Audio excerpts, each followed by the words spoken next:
P-O-W-R-T-L-E power. Teenage Mutant Ninja Turtles. Is that Partners in Crime? Crime with a K? I thought it was... I have to look it up. I think it is. But the composer, John Duprez, I believe, would be very proud. It is Partners in Crime. And I think the Partners in Crime would be very proud. Frankly, I like this song more than the Vanilla Ice song. Can we talk about this right up front? Hi, everyone. I'm Paul. I'm one of your co-hosts for this episode. And I'm Ben. Not your regular Ben, but the other Ben. When you're feeling a little irregular. Mm-hmm. That makes me feel safe. Pepto-Ben. What does that say? Pepto-Benzmol. Pepto-Burris. And we're off to the races. It's gonna be great. It's gonna be great. What were we literally talking about? Partners in Crime, John Duprez, Vanilla Ice. So, do you know this story about John Duprez and the Vanilla Ice thing in Secret of the Ooze? Mm-mm. The composer of the three of these films, as we are reviewing Teenage Mutant Ninja Turtles from 1990. How can you do this? Because it's on my breaker list. Doesn't matter how many of there are that exist. Burris chose this movie from this list, so we're doing it. But Vanilla Ice was not wanted by the composer. He still wanted groups like Partners in Crime and Technotronic and to come and do a track for and appear in the movie. And a producer's kid was like, Vanilla Ice, and that created a meeting. It was getting really big. It's the first time Vanilla Ice has ever heard. But the only part of that song anyone working. knows is Go Ninja, Go Ninja, Go. But other people can quote Turtle Power. You just did. Well, there's also, but not just the chorus. So like in the half shells, there's a Heroes 4. In this day and age, you can ask for more. With crime waves so high and muggings mysterious, the police and detectives are furious, but we can't find the source of this mysterious evil force. Evil force. Something, then I lose it. Bars. Now I gotta look. Bars. Got the muggings. Now, right now it is the holiday season, but this is like an emergisode as we wanted to give you a gift. Pump your fist in victory, Burris. I got mugged. Shout to the heavens. You earned it. But yeah, this song so much better than the Vanilla Ice one. Also, I saw actually a clip the other day of the actor who was inside the Raphael costume talked about when they shot the Go Ninja Go sequence. Vanilla Ice couldn't remember the words to his own song. Wow. So they had to keep doing the dance over and over again to the point that and those suits are so heavy. Oh, yeah. And it's hot and they just soak up like a sponge. And they said that doing the dance moves for that song became more tiresome than the martial arts sequences that they do. Insane. I think Secret of the Ooze may see the light of day in this podcast, as I think we both have a lot to say about it. But today, we're going to stick to the Steve Barron film produced by New Line Cinema and Limelight and Golden Harvest, Teenage Mutant Ninja Turtles from 1990. The original. Burris, before we talk too deeply about the movie, as we're co-hosting this journey for everyone, what you been doing? What you been doing? What you been doing?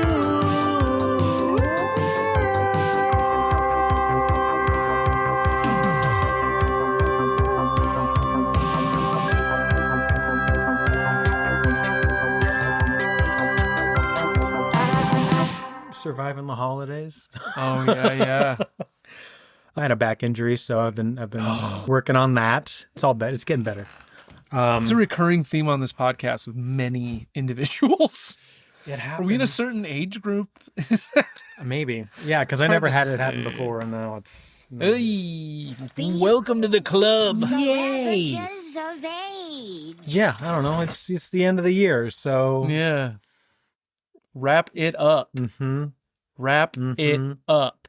Is there any specific thing that you have done or that you're looking forward to doing?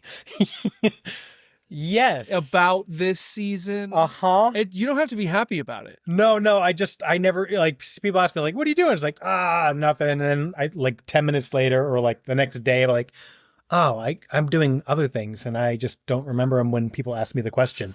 So I essentially asked you the same question over again. Yeah. but Just takes us slower. a second. And then it was like, he's hinting at something. More Like, let me look at my own words. life again. Yes, there is something. Artist submissions just closed for the next 1448 festival. Oh, yeah. We're gearing up for that, which is coming February 6th and 7th. Well, that's what you've been doing. Yeah, That's exciting. Yeah, I like it. it's good. We got a good group of people, so I'm very Excellent. A happy lot of with submissions this year, I hope. Yes. Excellent. It's always a stressful time of like No doubt. having them come in and making sure you have enough of every discipline to Right. But we got a good group, so I'm excited to. That's fantastic. Now it just makes the job harder though to then have to select X amount of artists per discipline Yeah. as the festival dictates. So Well, good luck and Godspeed why, thank moving forward. What have I been doing? Yeah, Holiday shit as well. Lots of holiday parties and mixers and things.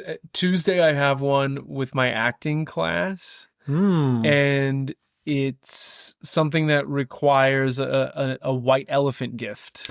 Yes. Guess what I'm taking? What? Guess. I bet you'll get it in one guess. Are you bringing a DVD of? I am. Yay! There The just gift happened to that be one. keeps on giving. Yeah, it just does not stop, no matter it'll how never hard you stop. try. It'll never stop. Never ever. I also want to mention that I did watch this on Arrow 4K. Physical media with all the packaging and the books and the posters and the cards. I'm not necessarily into all of that stuff necessarily, but as we're looking at it, it is the original poster, the version that I got. And that is I love force perspective photography. I had a T-shirt of that poster. Awesome. It is something that I enjoy quite a bit, and we are going to be expanding this on the podcast. We will be adding a little physical media love episode edition Good times and noodle salad. content I dig it. for the people on the program of physical media stuff that we love. We have a friend of the podcast and a occasional co-host and guest, Moses Olson, reached out to me recently and told me that he was unable to access movies that he quote unquote owns through Apple because those licenses went away and you can't access those things. And let's be real, when you're watching something in 4K on cable TV or a streaming app, it's not 4K. It never is. It's nowhere close to the nerd shit, bit rate, so on and so forth. So on and so forth. Sally Forth.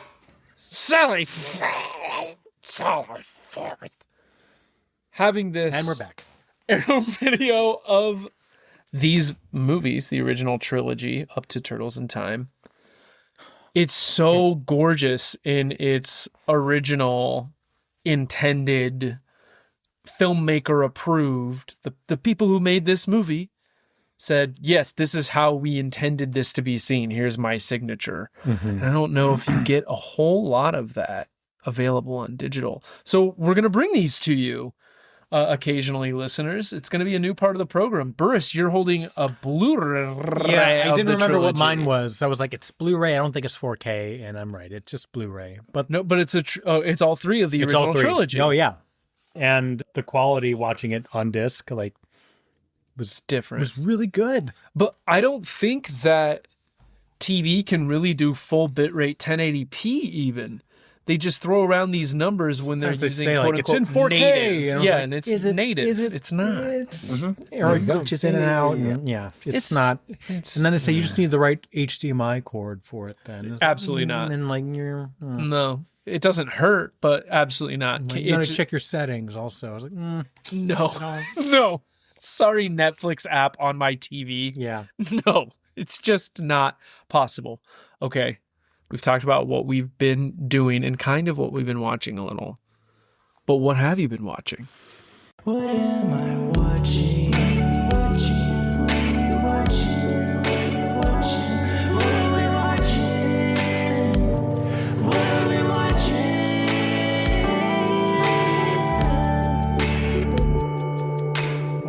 let's see. I watched A1 for the Steak first. sauce? Yeah, Just stared at a it's bottle. no, it's a documentary all Oh. about A1 steak sauce? Do you feel it's a necessary condiment? Yeah, You must. You watched a whole It's- I mean, I'm fucking a big fan. documentary. Sorry, I also said the long F1. Is what I meant Oh to say. wow. I feel like if you make a good steak, you don't need A1. Yeah, I don't use A1. Yeah. Oh, okay. That's But great. as I said, I was like, oh, that's also You're a steak quite the sauce. I was little like, wait, something's gourmand. wrong here. And I was like, I'm going to go with the bit. But like, I said something wrong. You What's leaned the in. actual name of the movie? There's a letter and a number. I think I got the number right. What'd you think about F1? I liked it. Yeah, I liked it. I did too. I saw it in the theater and had the theatrical experience. I took me papa for Father's Day, and it was amazing.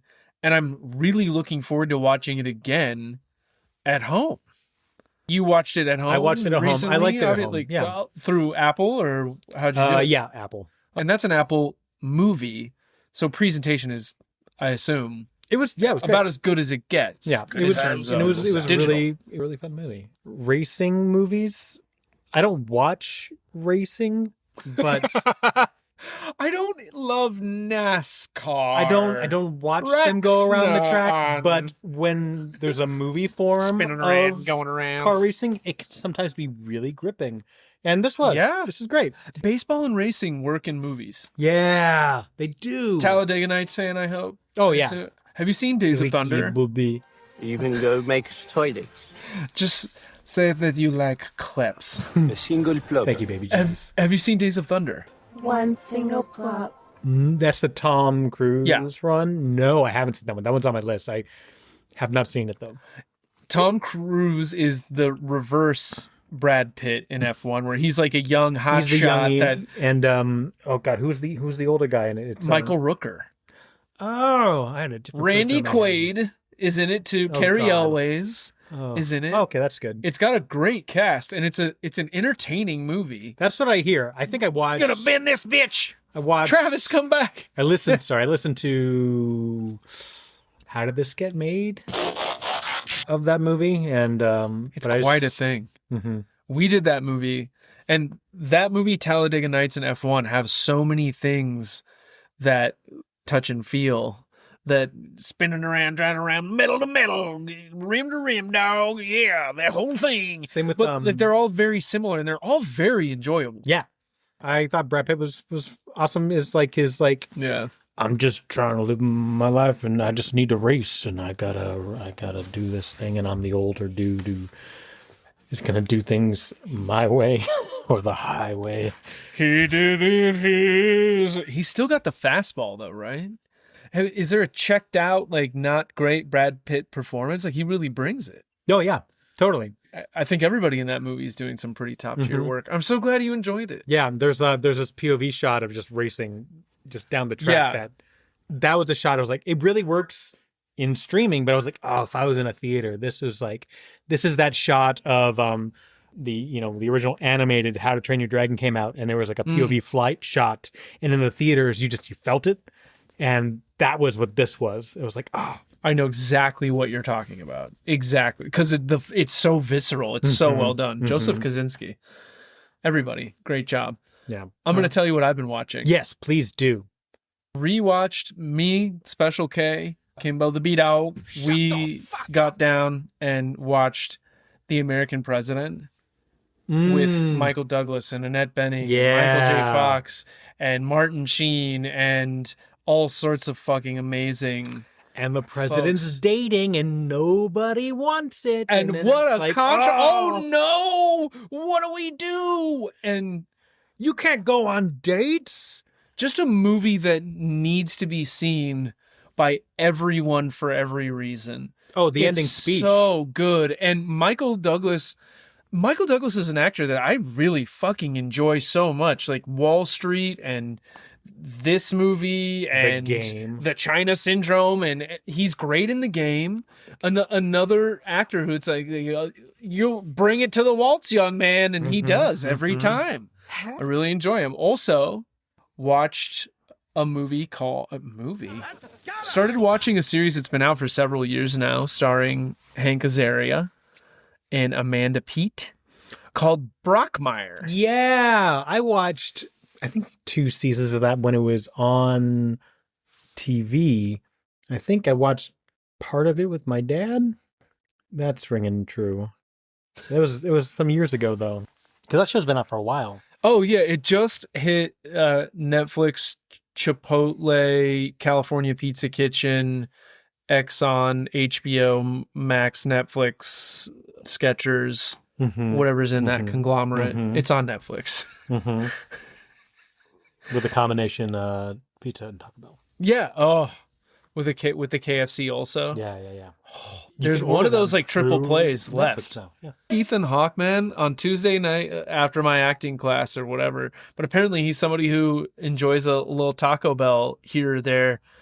And I'm the same. On a Tuesday night, put up a monologue, really fucking go for it. Did the Phoebe Cates monologue from Gremlins. That's how I found out there was no Santa Claus. Yeah, I want to bite into a Mexican pizza and turn into the John Hamm meme.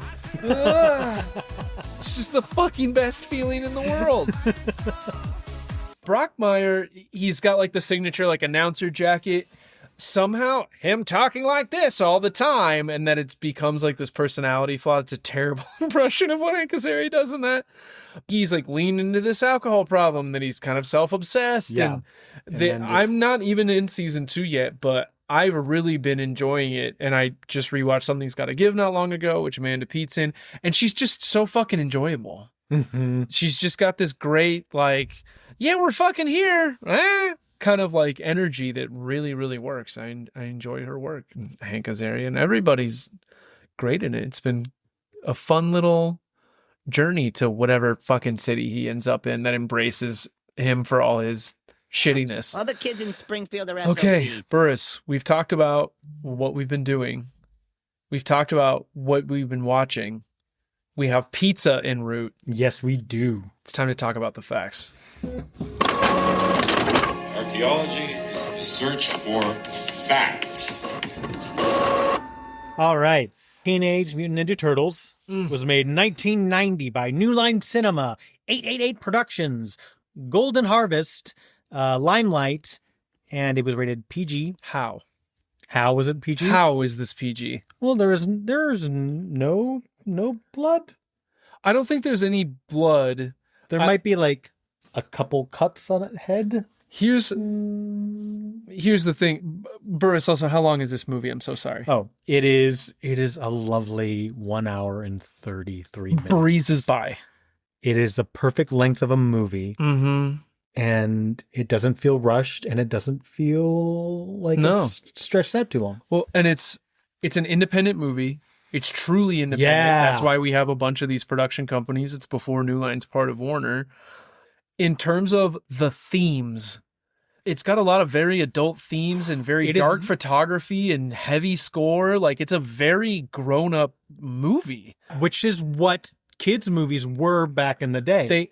I feel like movies lack deep themes. Like, a lot of the time anymore, it's just we're trying to go point A, B, C. It's like you know when you're watching a kids' movie nowadays. And, yes. And this movie, like, on this watching, I was like, I can see how it's a kid's, what parts are a kid's movie. Yep. But it doesn't play to it. It treats kids like they know shit. It's not talking down. Exactly. Yeah. I'm so glad you said that, because that's what I felt. It's never talking down. Like, Splinter constantly is just like, here's fucking liquid gold, diamonds, whatever, out of my mouth, every word. Yeah. And bad things happen to people of all ages. So these teenagers are dealing with a lot of heavy shit in moments where, and there's lots of like funny bits and stuff and lightheartedness, but they also have to deal with a lot of hard stuff that they have to go through, and you get to watch them go through it in a brisk 90 minutes, and it works out great. It's all, man, it's about tight knit. It's about family.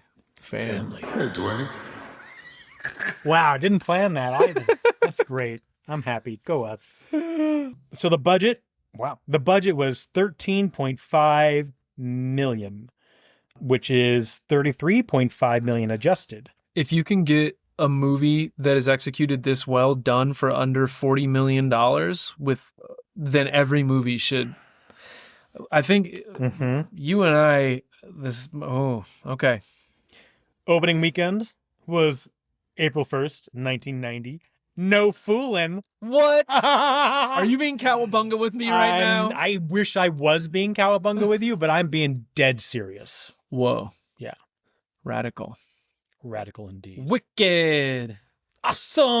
Bitchin'. Does Raph say bitchin' at the end? He should. These kids gotta learn sometime. Stupid kids. Yeah, opening weekend, it made $25.3 million, which is $62.8 million adjusted. It made its money back in the first weekend. Twice.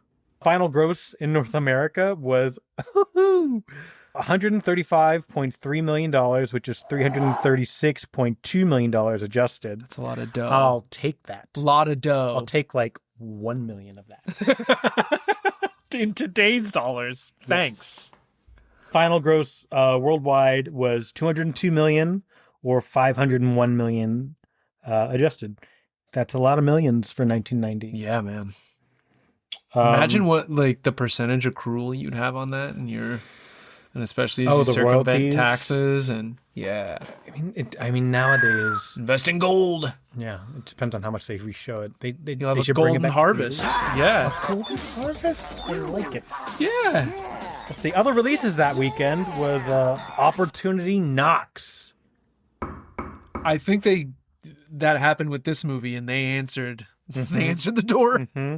The weekend top 5 was this movie, Pretty Woman, The Hunt for Red October, Driving Miss Daisy, and Opportunity Knocks. What a weekend. What Except Driving Miss Daisy. What a potpourri. Of, Yeah, it's very eclectic. of movies. Other films from 1990, Death Warrant, Whoa. The Guardian, Whoa. Madhouse, Predator 2, Give me 2. Dick Tracy, Darkman. And nothing bad can happen. It can only good happen.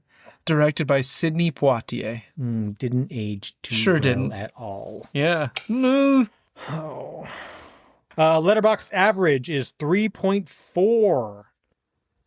That's not bad. Not bad at all. You can follow us on Letterboxd at RunBMC, at Paul Acts Badly, and at Ben Done before. You have it here. It's right there. I wouldn't have known. Somebody put it there. Yeah.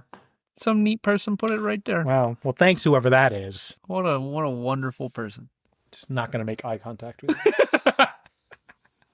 Have feelings. Siskel and Ebert gave this movie 2 thumbs down.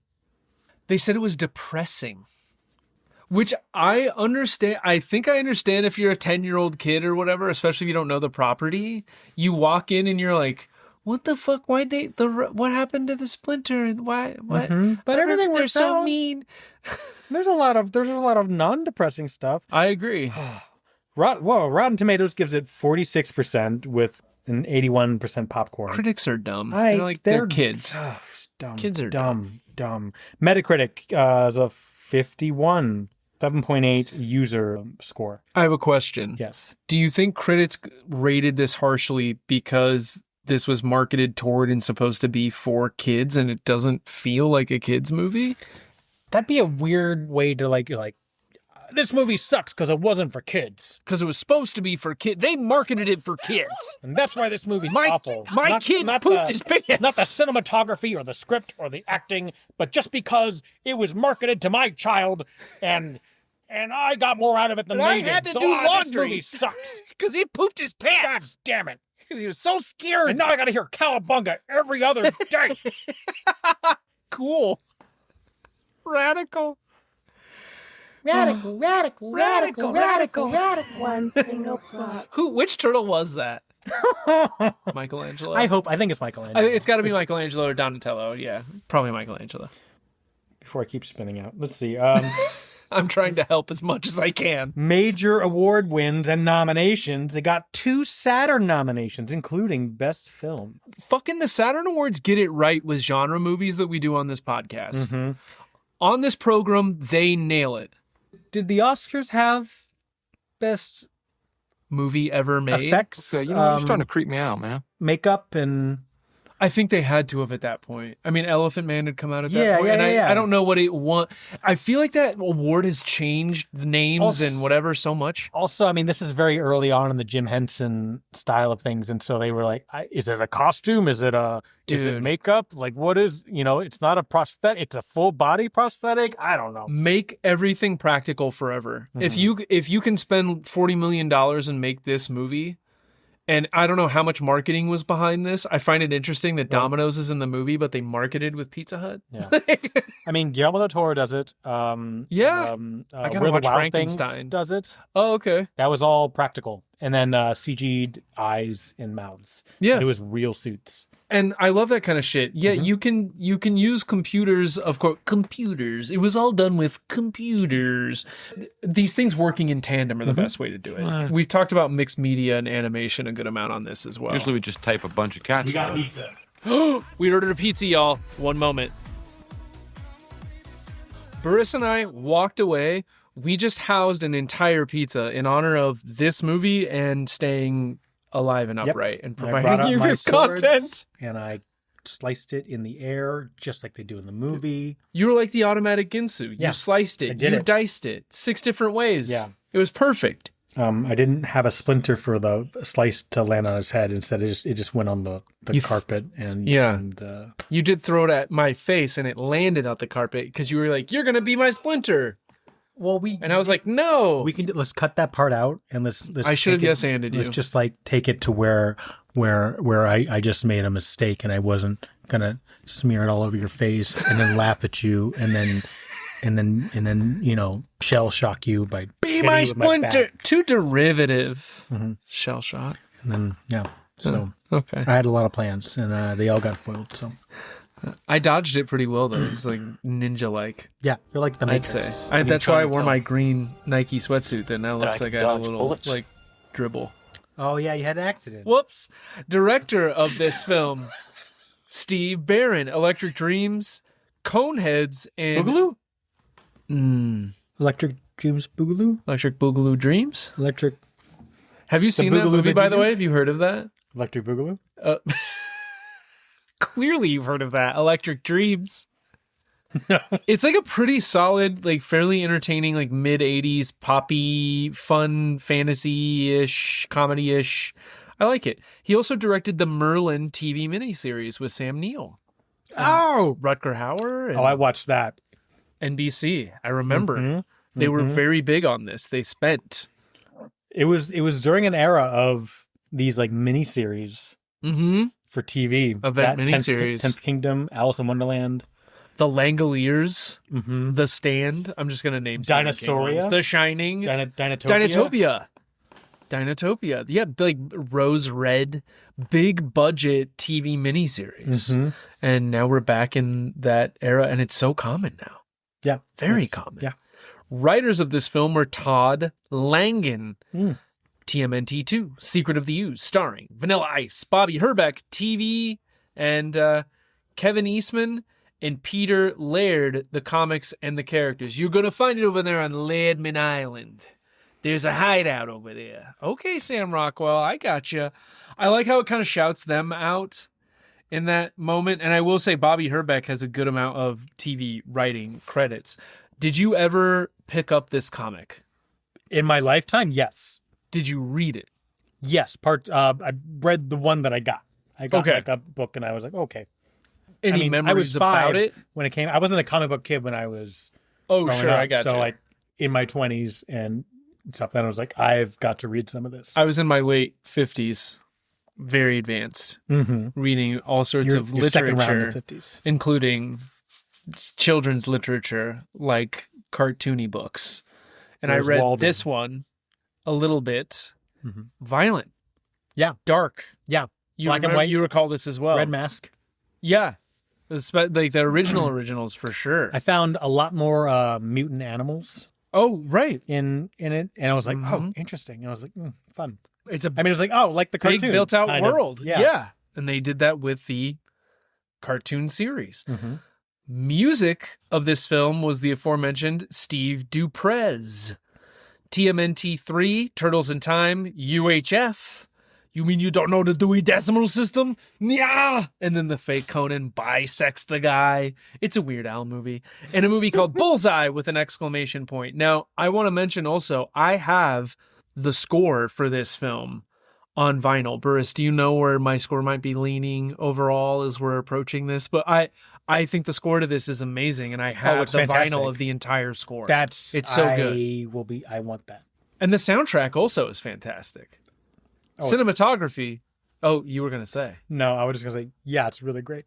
It's really super neat. I was like, I'm just going to agree with you and just add words that Why I not? need to. I would like you to agree with me a lot in this. I have to vocally agree because I'm just nodding and like no one's going to pick this up. They can feel it. That's a different. That's not in. Is that in 3? What? No. Feel it. That's not Vanilla Ice. That's Marky Mark. Yes, Marky Mark. But I was Okay. making the joke that then maybe he did the song for. Is it? That'd be so good. Turtles in Time. Feel it. I gotta move on. Cinematography. John Fenner, The Borrowers, Muppet Treasure Island, and Muppets Christmas Carol. This guy does certain things, like works with Jim Henson, does special effects, cinematography. I think this movie is beautiful. I think the framing, the way that this movie is like instills when you see April, when the Shredder's revealed, when what they include the way in a shot and how they shape it. The way Splinter can be silhouetted. Like, it is a gorgeous movie. The opening alone. Oh, buddy, I'm with you. Producers were Gary Proper, R.I.P., Gallagher, Overboard. That was one of the most recognizable, all respect. Like, I'm not trying to be funny. Simon Fields, Serendipity. Live? Yeah. You were alive and saw Gallagher? Yeah, he still tours. Well, him and his brother? His twin brother, who they don't like each other, but then What does his the brother twin call himself? Well, he's Gallagher just, 2 or something? Yeah, basically. Secret of the Ooze. I saw them. Might have been 90s or early 2000s. Awesome. Yeah. And you did you have the best time? It was so just smashing fruit. I was like, awesome. Fuck it. Kim Dawson, Letters to God, David Chan, Double Tap, Raymond Chow, Man Wai, Rumble in the Bronx, The Stunt Woman, China O'Brien, Enter the Dragon, The Big Boss, all of the police stories. I just want to make sure this is not a producer that we've had very often and has worked on so much great shit that I wanted to make sure gave proper shouts. Judith Hoag was April O'Neil, the reporter. Armageddon, I Am Number 4, Nightmare on Elm Street from 2010. Are you ready for Freddy? Always ready for Freddy. Elias Koteas was Casey Jones. Yes. Fallen, Shooter, The Thin Red Line. Raphael was Josh Pais as the voice and the body. He was also in Joker. When I say the body, that is the person inside of the suit. The physical performer. And pretty soon I'm just going to say the V and the B, and you can interpret that however you want. Michelangelo was Robbie Wrist, the V, Sharknado.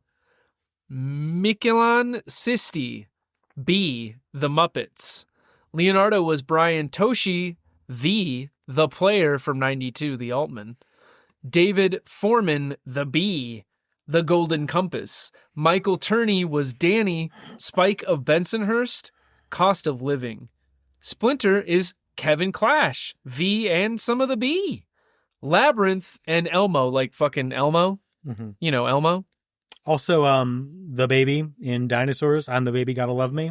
Oh, thank you. Not the mama. Mm-hmm. James Saito, Shredder. Big Eyes, Life of Pi, The Hunted. I'm a little too scared when we start talking about the Shredder. Can we have fun? We got some fun facts for you. Let's play the song. Fun facts, everybody. It's fun fact time. Welcome That's back. fun. That was the fun facts song. And now here are the fun facts.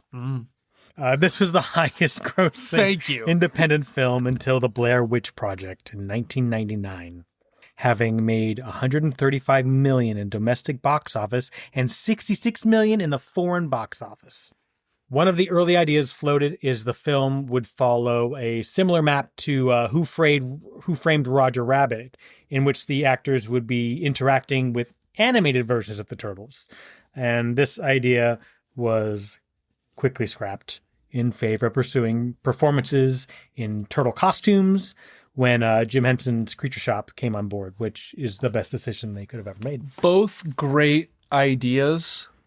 If you can get anywhere near the quality of a Who Framed Roger Rabbit, if you can get a Bob Hoskins, it would be a completely different film. Post third Sexiest Man Alive award. But when you get Jim Henson to come on and do this work, come on, as you said, it's still some of my favorite. It looks great. I don't know how it looked on 4K, but on Blu-ray it looked great. I could see that it was made, it wasn't a real thing, but it was like, it's so good. It's so tangible. It's amazing. So much detail. Mm-hmm. Every costume character required an entire team of puppeteers and stunt performers. Some of those not mentioned above were Ernie Reyes Jr., Ken Scott, Robert Tagner, Ricky Boyd, Mark Wilson, Reggie Barnes, David Rudman, David Greenway, and many, many others. Brian Henson, what was his title? He was the leading the puppeteers. He was in part of this film. I don't know if we said that yet. No. Oh, great. In the script and film, the boy that Tatsu attacks was to die from the beating, and the sounds of breathing and others saying he would be all right were added at the last minute after ratings boards objected. I guess that makes sense for a PG film. Well, they would. I love the end of this. Oh, yes. And so in the French version, though, he dies. I love that. And I also love that apparently that's what they were going to do. That's what the director had decided. That's how bad this cult is. I will fucking kill a kid out of just like anger, out of my love of the Shredder, of the cult leader. And you can tell that the creators behind the movie, they weren't making a kid's movie. I agree. That was not, they said, yeah, we're making a movie. It's for children, but we're going to tell our fucking story and we're going to, and they're like, then they just started writing the story, what it would be, not aimed towards any particular audience, and just trying to tell this story is what I think. Just make a good movie with deep themes, and then they get notes characters from advertising and the toy market, the ratings board, and producers. To disguise how cumbersome and slow the turtle costumes were, dialogue scenes were shot at 23 frames per second instead of the usual 24, so movements appeared sharper. For the same reason, fight scenes were shot at 22 or 23 frames per second. Fantastic. Yeah. That's a similar thing they do in Little Shop of Horrors also. The plant is sped way down.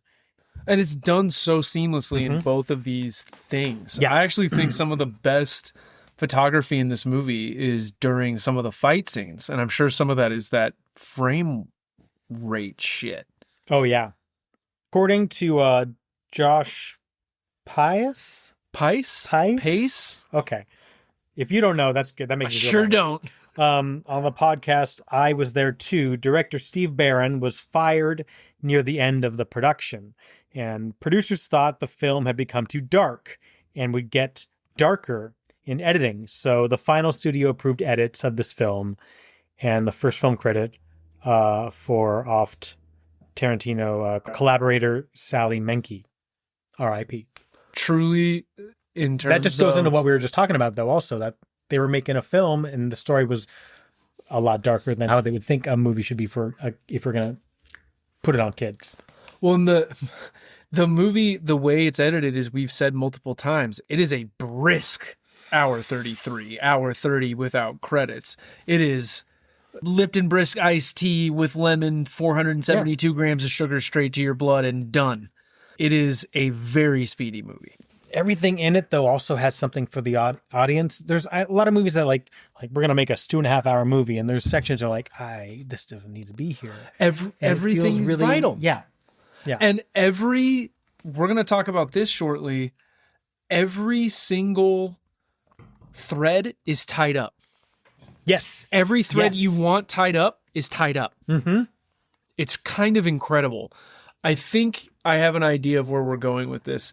Burris, can I just read the log line to you? Is that okay? Yes, that's fine. I appreciate it. I don't have a lot of expendable brain cells right now. It's great. 4 teenage mutated ninja turtles or tortoises, these are turtles, emerge from the shadows to protect New York City from a gang of criminal ninjas. Or let's just also call it a cult. They're based off of the foot from Daredevil, is my understanding. Yes, because this was originally going to be a Marvel. The Teenage Mutant Ninja Turtles at one point were going to be in the Marvel universe. And they were just going to use the foot from Daredevil, potentially? That would make sense to me. Oh, God, there's more to this story. If that's how it just extended. Because that extends so easily from there. Nope, that's not. I'm going to cut back. The foot are underground, like ninjas, like kind of cultists. It is related to the hand. I'm forgetting. Or the hand. Thank you. But I'm forgetting the reason why it was a direct. They did it on purpose. But because then I realized that there is like a Teenage Mutant Ninja Turtles in Batman, which is DC. Yeah, they have collaborated. I forget whoever Teenage Mutant Ninja Turtles, if it's Image or something else entirely, or some licensing Surge, or I don't know. But they named the foot based on the hand from the Daredevil. Right. Thank you for that was all. Getting me fucking correct. This episode is brought to you by getting me fucking correct. Thank you so much for listening. Burris has got to get me fucking correct. We'll be back.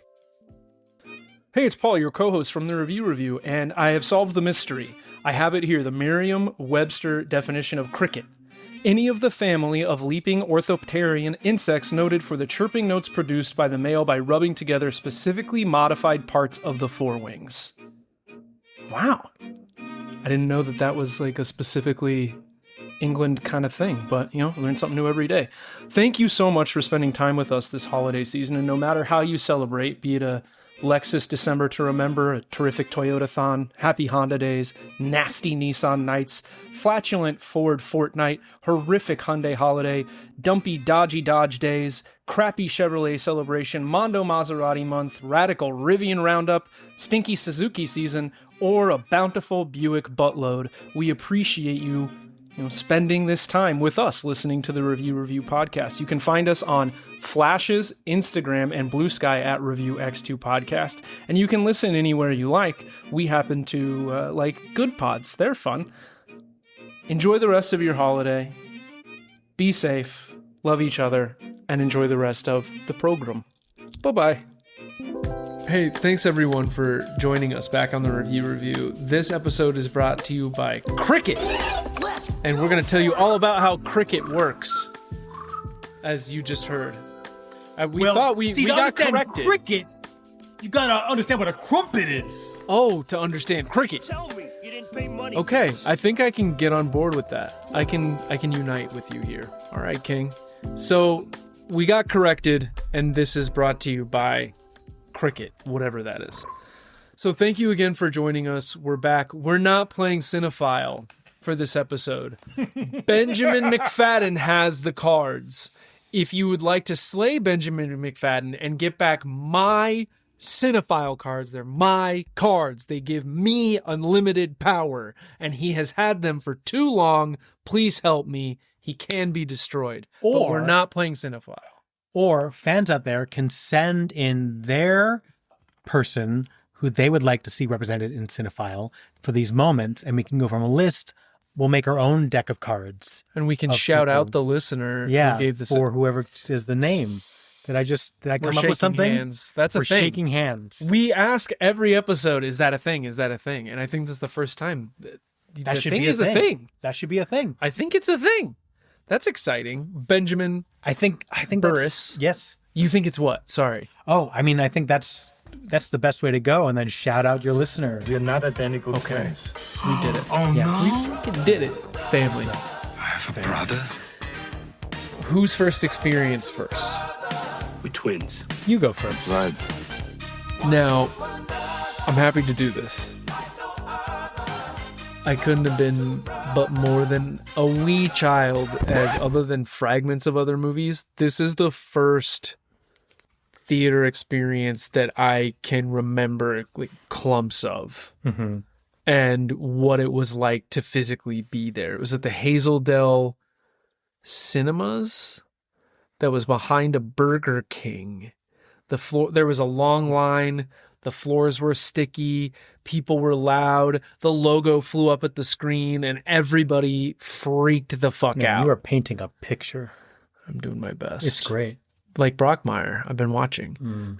I am mesmerized by this. This is my first exposure to this that I can recall at all, because I want to say it was the cartoon, and then as I got a little older, I picked up the comic books. I had some of the toys. I was super, super into this.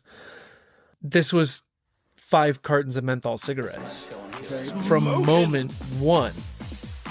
It's like when you put menthol on your back when your back doesn't feel good and it helps numb the pain. When you smoke a menthol cigarette, it does that through your whole body. The moment the turtle's shadow shows on the screen, in the sewer, you're hooked. Couldn't agree more. Somebody please think of the They're so good at keeping the right things visually hidden until the moment it has to happen. And it's edited so gorgeously. I watched this for, I don't know how many times I've seen this movie, Burris. I don't know. This movie is still 5 stars to me. It's still 5 cartons of menthol cigarettes. There's no change in my thinking here at all. It's as much a masterpiece as it's ever been. I think I know every line to this movie. This movie is unreasonably, unbelievably, unfathomably good, especially when you consider that it was marketed as like a kids movie and thought of as a kids movie, as a movie for adolescents. I'm gonna read a quick wetter box. Is that a thing? A wetter box. This is fucking too hard. Is that a thing? That's an app for adults, unlike this movie, which was apparently for kids.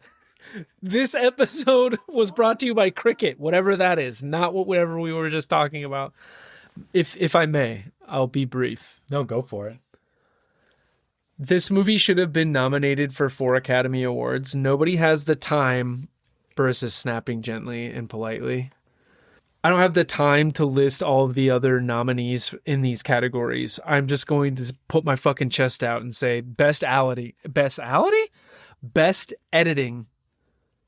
Sally Menke. Like, check the resume. Did you look up what films were nominated this year? I did at a point for all these categories, but I don't remember what they are at this time, and I don't know if I care. Best costume design, John Hay. If you consider these prosthetics, these extensions of these actors, these turtle costumes, they're insane. And the fact that there's someone working a remote and these eyes and these mouths. Well, did he do those or did he do the costumes for the actors? Because Jim Henson did the suit. Well, then special effects are sure. No, I'm just trying. I don't know. So I'm asking. I'm posing. I appreciate it. Best cinematography, John Fenner. This is one of the most beautifully photographed movies ever. When Shredder walks in, I wrote all of that unbelievable. Down. Yeah. Ridiculous. That'll be a fun moment to talk about. The gravitas and power that lends to that character immediately is unmatched, in my opinion. Mm-hmm. And best adapted screenplay, Herbeck and Langen, who have worked on essentially this movie. No offense to any other Chosen Family movies, especially from that year, Dances with Wolves specifically. I would rather watch this movie. The music and score are phenomenal.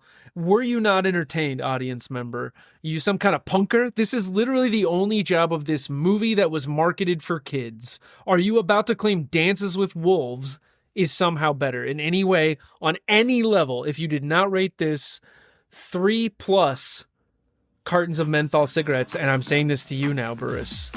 Calm down, maybe go fuck yourself and reconsider. Good day.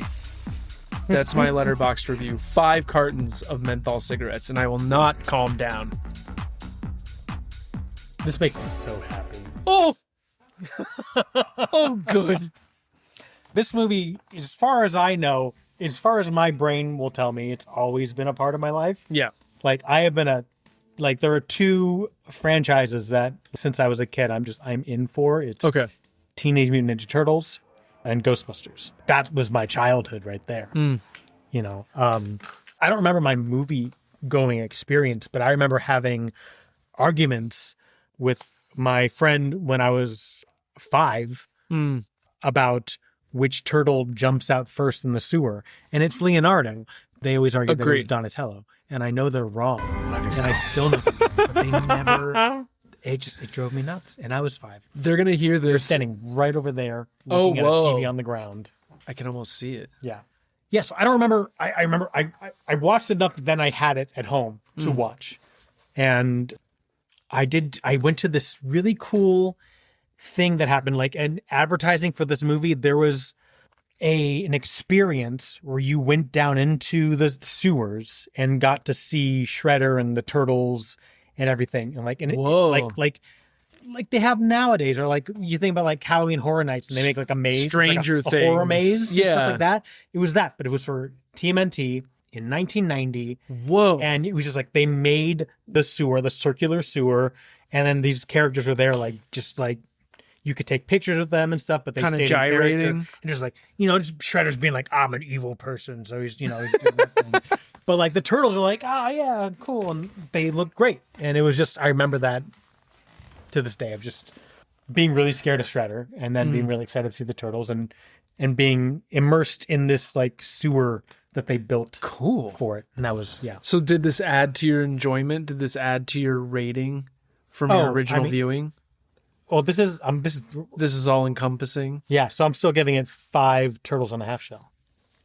It makes no sense. Power. It makes no Who sense. cares? There's 4 turtles, but there's 5. When did you rewatch this? Today? Yesterday? I started it the other night, and then I was tired, so I didn't want to do that. We get tie-tie. So I watched it again last night. I watched start from the beginning, and then watched restart. Yeah, you gotta hit the reset button. I do the same thing. It happens. This is a 5. This is a 5 for me. Okay. I've shown people this movie as adults who never saw it as kids. Yeah. And they throw it off as like, it's a kid's movie. I was like, it's not though. There's a level of intensity. They discuss so much. Yeah. Encompassing in this film and in their journeys, and like, it's more than a kid's movie. I normally, for almost any movie, I'm like, different strokes, different folks. We just did Gremlin $, the new cash grab, or Gremlins 2, the new batch. But we just did that, and that's a movie that like I'll fight for to a degree. This is a movie that I will fight for on the merits of the filmmaking aspects of it, and something that you appreciate as an adult than more than you would like when I saw this when I was 5, because I was just turtles. They're turtles. They're Ninja Turtles. They're mutants and they're teenagers and they're physical. And I was. Yeah, I think that covers all bases. Yeah. Okay, well, I think we're going to have mostly kind of a love fest here. We're at 5 cartons of menthol cigarettes and 5 turtles and a half shell. Turtle power. You have that power. You have that right to rate it that. This episode is brought to you by Cricket, whatever that is. Let's start the movie. Start the movie! Start the movie! Start the movie! And now, our feature presentation. Let's go for it! Just did Gremlins 2 and just did this movie. Both movies that start out with like, hey, Twin Towers. Remember that? Right up front. I mean, that's post the New Line logo, which always makes me feel nice. That original New Line 80s, 90s clump of movies when they were truly independent. The soundtrack from the get-go gets you into the feeling of this film. I agree. It's kind of like mischievous or like a little spooky or a little nefarious, like the sounds that are kind of coming at you as these people are like stealing stuff, and April is kind of narrating. And it's like high ringing and then like some bass mode.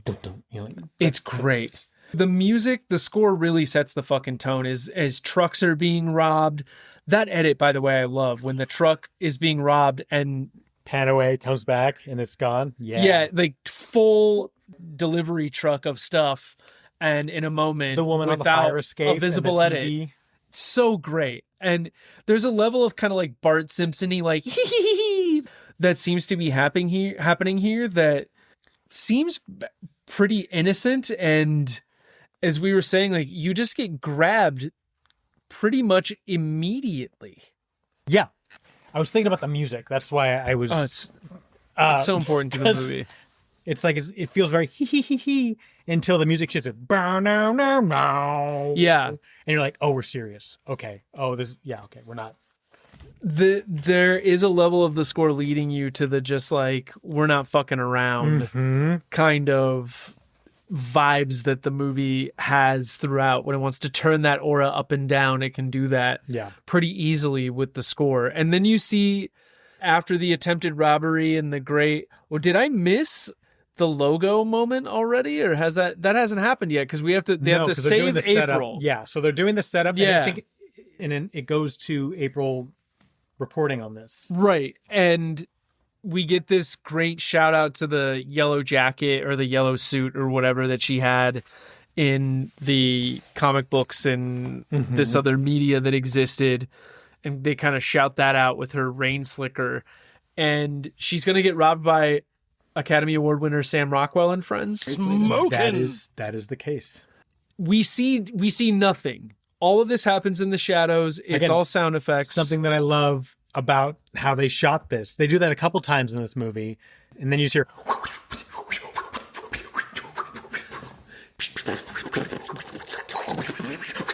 whiffer. I don't know if either of us did the whiffer. It's great when the movie does this at times where it's like it matters to you intensely as an audience member what's happening, and it's so provocative and engaging, and at the end of the movie you've seen it enough, like you know how this goes. And so it does it when it matters the most and matters the least, and I just find that so genius. April is trying to stand up for herself, gets saved by the turtles, but Raphael loses a sigh. Damn. We're in the sewers with them, and everything is still in shadow. Like everything is in silhouette. We hear some voices. We're introducing what the sewers look like. We haven't even seen their shadows yet, and you're hearing them talk. And then those are sets, right? Oh, yeah. They're amazing. They probably kept flipping them, and oh, it's the same section over and over again, just like with the corners turned. Yeah. So good though, but it's so many good. shows. Like that's Star Trek. I mean, it's the same hallway. Over it's literally like 40 feet of hallway and that's it. And this is it's probably 60 feet of whatever, and then maybe a little offshoot or something, like a little turn that can happen. So much of this movie happens on a soundstage, but when the title flies up at the screen, it's just fucking rock and roll. There's a guitar chord. Wow. Righteous. And they're doing this when they have a victorious moment. They like to throw out verbs. What's a verb? Celebratory. Is that a verb? Barbs? They like radical, cowabunga, tubular. No cowabunga. They save that. They save it. They save it for a special moment and a special by a very being. special person. Yes. And we meet a very special person, Splinter. Immediately, this Burris is when I am saying, because Splinter is just like, hey, fucking nuggets of wisdom about caring about yourself and chosen family and love and decency and all the shit all the time. And the movie is never talking down. Nope. And all of his moments where he does is throughout the whole film. Rather than just dumped at the very beginning. Same with backstory. Backstory, instead of like they just info dump at the very beginning of a movie. It's really boring to get you caught up. In this movie, Splinter takes chunks throughout the film to then bring them up as nuggets of truth and wisdom that also educates you on like what the backstory is, but also it's a turning point or an educational moment for the turtles or forgot the kid's name. Danny. Moments like that. Sam Rockwell. Like there are moments that happen throughout the movie, and part of it is because the movie is told from the point of view of two great storytellers, April O'Neil and Master Splinter, telling us these stories through various points of narration in various methods, like her doing it through the news and then doing it later on in the movie and again in the news. It's hitting it's just so beautifully written. The editing and the execution is kind of like in an echelon of special. It feels like a movie that does not get proper respect because of franchises, because of family entertainment labels. Where do you think that comes from? All the kids in Springfield are SOBs. It was also just lit and colored really well too. Made it feel really beautiful. It made it feel grounded in reality with something so absurd. Because everything feels tangible and physical, and there are wrinkles and bruises and these and seams and turkey neck and things, the poor bloody rat at times. It's very specific character stuff it does too. Like in the very beginning, as Splinter's telling everybody, like, you're awesome, be a ninja, don't be seen, that's the best, I love you, you honor me, and all this shit. And Raphael's like, I lost a sai, I can get it back. And if you lost it, Splinter, it's gone. Who gives a shit? Yeah. Who gives a hoot? Gold jacket, green jacket, sai, sword. We'll get you another one. But there is a level of personal honor that's so imbalanced in this character. It's so well defined so quickly what the personalities are of all these characters. I was just gonna get to that. Like even just from them jumping out of the shadows in their first lines, you know who each turtle is and like what kind of archetype they represent. And then we meet Splinter, and it's the same thing. We understand this dynamic, we understand who they are, and now we're gonna learn more about them. But they set it up so quickly. And the fun that they have as Raphael's like, I'm gonna go see a fucking movie, I'm out of here. Also, they set up them being teenagers. Yeah. Like kids, like them ordering a pizza, clock's ticking, dude, and then they turn to each other and they giggle, you know? It's so beautifully fucking executed and just well thought out. It's just so intentional. When they're outside of the Sandlot, when they're dancing to Tequila, it's one of my favorite uses of that song in a movie. Ninjutsu! Like, they're just 14, 15-year-old kids. After they're told to like work on their studies in Tequila. This is a way to do that. Like, we can dance and sing our way through this. We're just going to have a good time. And kids, as they're going to pick up the pizza that's being delivered, if he's not here in 30 minutes, it's $3 off. And Donatello goes to have a heart-to-heart with Michelangelo. And it's like, hey, do you think Raphael's like, okay? Like, what do we do? And all Michelangelo thinks about is food. He says also, ever wonder what it would be like without Splinter? Oh, that's the biggest piece. Yeah. And it's ignored. Yeah. He completely ignores him. All he's thinking about is food. No 14 or 15-year-old wants to sit and have that. And it shows also age, but also shows that like the type of shit we're going to be getting into in this movie. So good at foreshadowing. Like, it's like, we hope you're having fun because shit's gonna get serious because life is fucking hard. Sorry. There was a level of that I think that came, especially in movies in the 70s, 80s very specifically, and 90s, that just really kind of expressed that life is tough. There are gonna be a lot of fucking hurdles, even if you're a super strong, smart, upright talking turtle. Things are going to be really rough. Things are not easy for Spider-Man. Yeah. That's one of my favorite visuals also is Mikey and Donatello just sitting in the sewer and sucking on the popsicle stick. Yeah.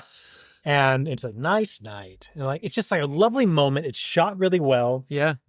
And the I also silhouette of the sewer grate. He goes to put the popsicle stick back in his mouth and he misses and he hits the lip of the puppet.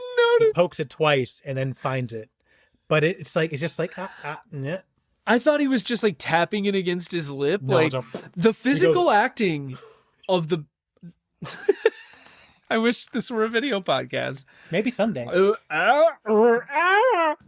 Speaking of Three Stooges, wow, wow, wow, wow. Oh, Well done. He blocked me while I was going for his eyeballs, and he blocked me. That's, I think, the one kind of weakness in this movie. Once you get past a certain age, a lot of the jokes are universal. They're timeless. They're just dad jokes and shit like that. And low-hanging fruit and Three Three Stooges. But the current generation, I think I don't know. Maybe I just hate that the Michael Bay movies were made for a specific generation. I don't know. Maybe that speaks to those people, kind of like the prequels.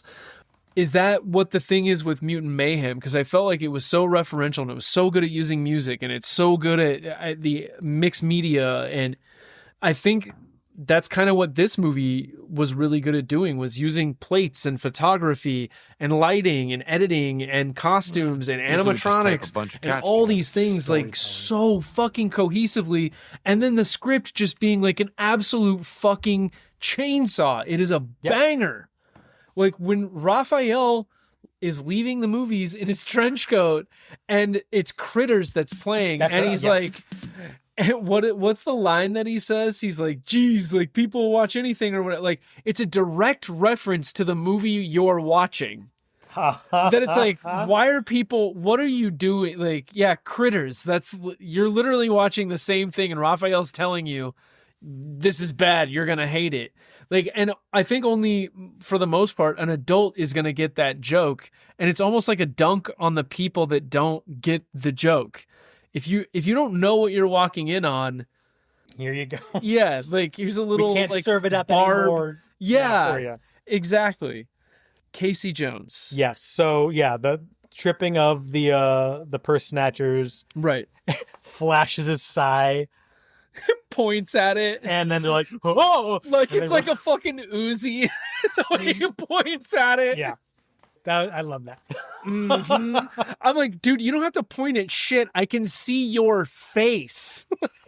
I need to go. Goodbye. The high collar on your trench coat and the hat you're wearing is covering your very round head. Is it so? In terms of the Casey Jones thing, the hockey mask, I almost would have preferred like a real world, like more practical, almost. Maybe they're trying to avoid looking too much like Jason and want to honor the comic.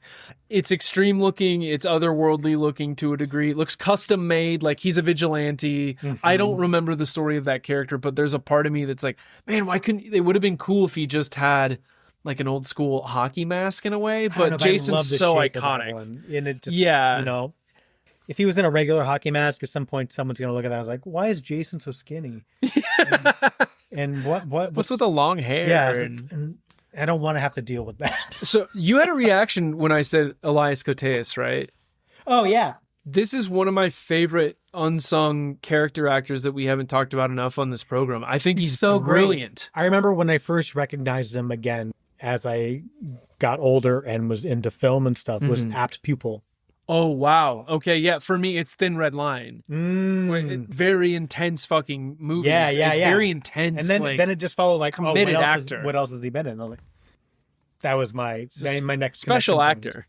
Because there's a level of, I think that it sells the way that he realizes it takes a moment. It's nighttime. How do we need to ground this? I don't just keep, yes, movie, go, go, go. But where Casey Jones is like, okay, bogey, especially weird punkers and green makeup and the way he's saying it, the speed of it, the cadence, I feel it's like, this guy's realizing this. And perfectly, the music adds to it so much, like just frames the scene so well. The dum, dum, dum, dum, dum, my God.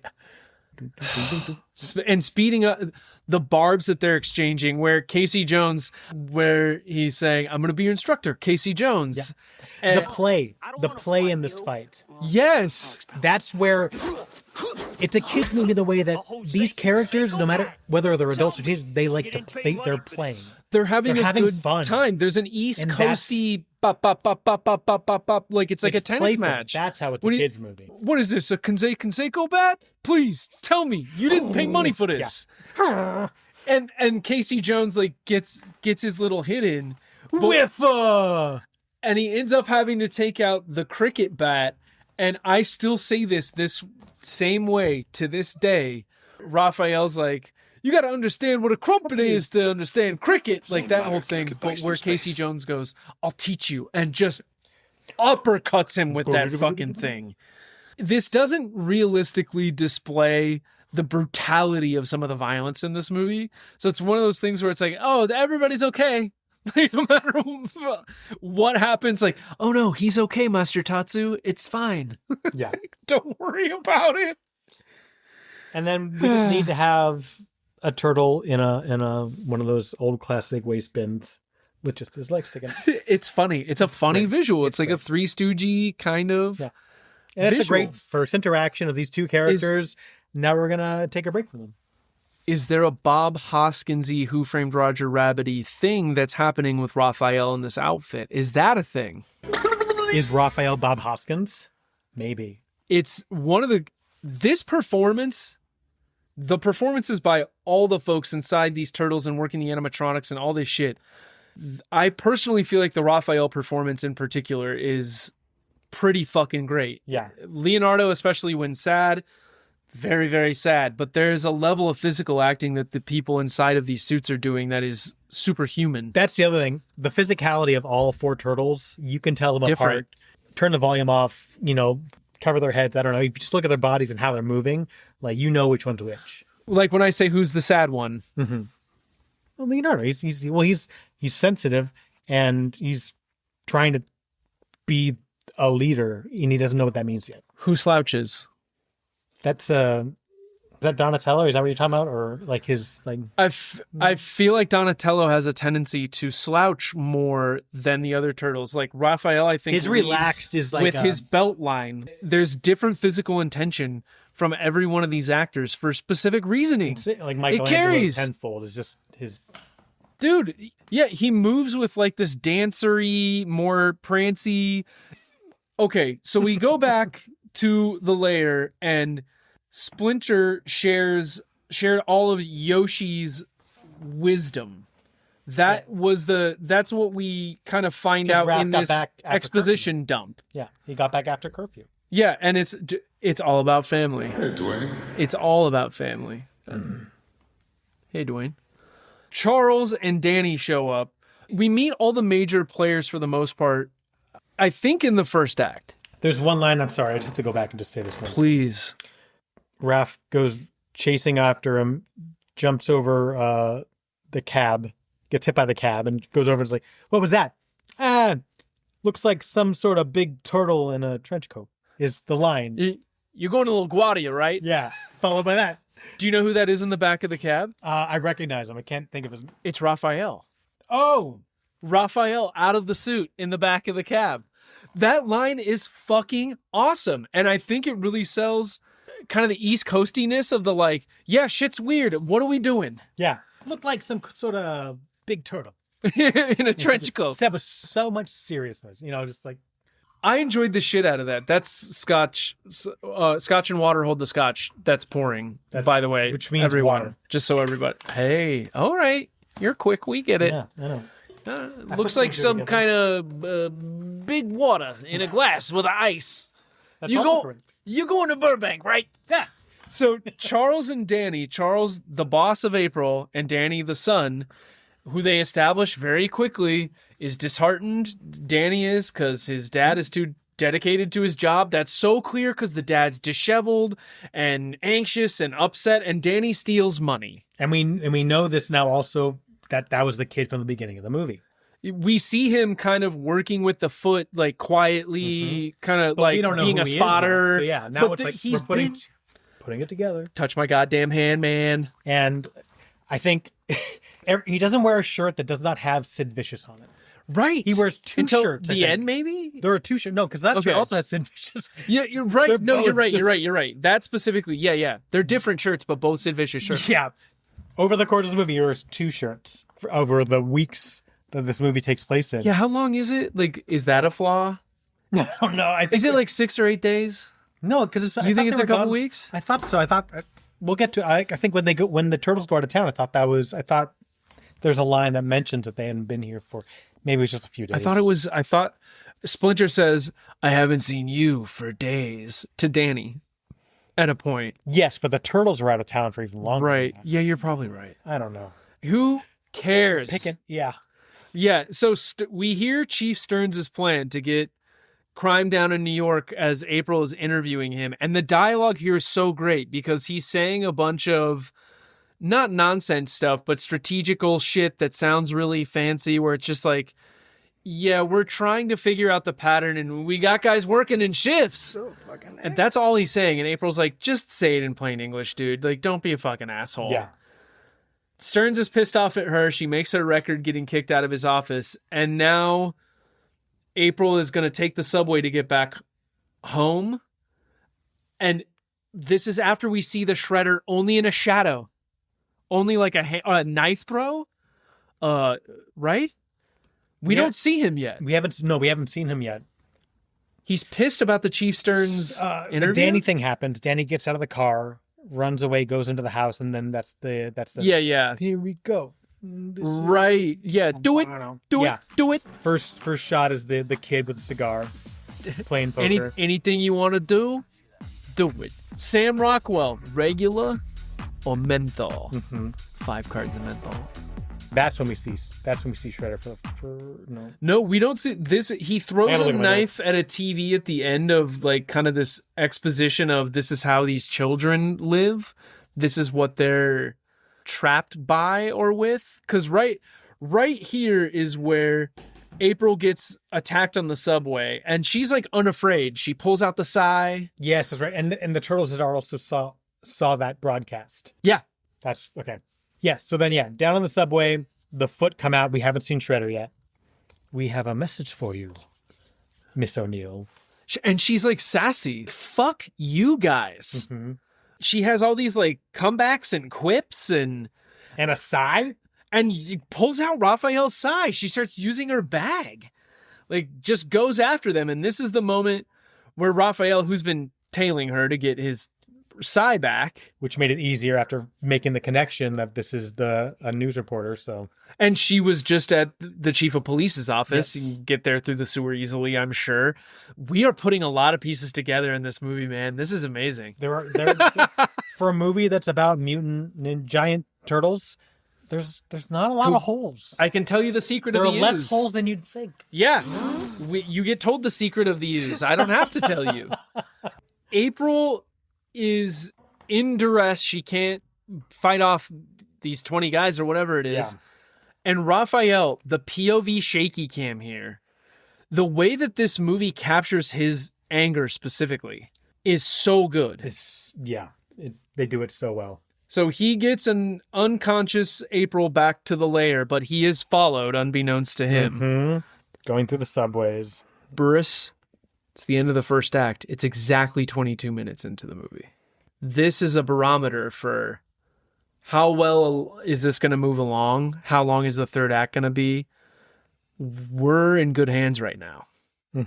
These are writers, editors, directors working with each other in tandem to do something very special. I can tell you about cricket, whatever that is. I don't know, but I can tell you. I need to learn about crumpets first. That's the rumor. Splinter scolds Raphael for bringing April there because he is smart enough to know that they are now at risk. But his point was valid. It's like, yes, she needed help. All points had to. All points are valid here. She was getting attacked. I'm not going to leave her with the attackers. It's like he made a good, valid point, and Splinter saw that and like, all right, and then just gets right to it. Warm towel or cold towel, and starts telling him to bring things for her. He knows what to do. Yeah, this is great in terms of her just being freaked the fuck out because she should be, and putting together why they're in the dream. Like, I saw you, that rat. That explains you. Why can't I ever dream of Harrison Ford? Yeah. Get off my plate. So this is where the editing and photography, I think, really start to sing, is there's a clear choice of how this is going to look when Splinter starts telling this story that I think takes less than 90 seconds. It makes it clear that it's important. Drop of backstory. Right. We get an idea of what the mystery of all this stuff is, and they go to April's place to escort her back home, and all she can offer them is a frozen pizza. What? Let's go for it! The way he sprouts out of, and the... Yes. He is and erect. you can tell that it slow that was to begin when they did it and then how they Yeah. sped it up. And it might have been some things were backward at points. Yeah, I'm and wondering, like, I think they with dropped these them ladders. down versus going up. It works so well, though. But it's great. Let's go for it. And you can, that's what also I love about this movie is like it sets yourself in like this real tone. Yeah. But then like finds these areas to just be like, this is absurd. It is the whole thing is fantasy movie. Yeah, it's already absurd because of the characters we're dealing with, but grounded in this reality. But then we have these lovely, like, cartoonish moments that...